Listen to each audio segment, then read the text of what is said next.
আরে কি বানাচ্ছ? পিঠে। পিঠে বানাচ্ছে কি, দুধ পুলি? ওরে বাবা, তো ছাঁচের মধ্যে করে দিয়ে। আচ্ছা দাও দেখি তো কীরমভাবে বানানো হয়।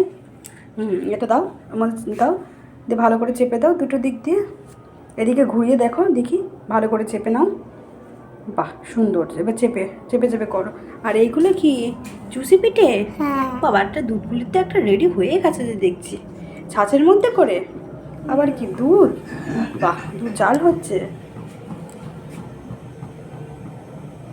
বাহ, কি সুন্দর হচ্ছে তো। বার করে ফেলো দেখি, ভালো করে চেপে ধরো ভালো করে। হ্যাঁ, এই তো। রাখো এখানটা, রেখে দাও, রাখো এখানটা রাখো। হুম, হ্যাঁ সবটা ইয়ে করে নাও। হয়েছে, এবার বার করো দেখি। বাহ, কি বানাতে পেরেছো? রাখো দেখি কীরকম হয়েছে।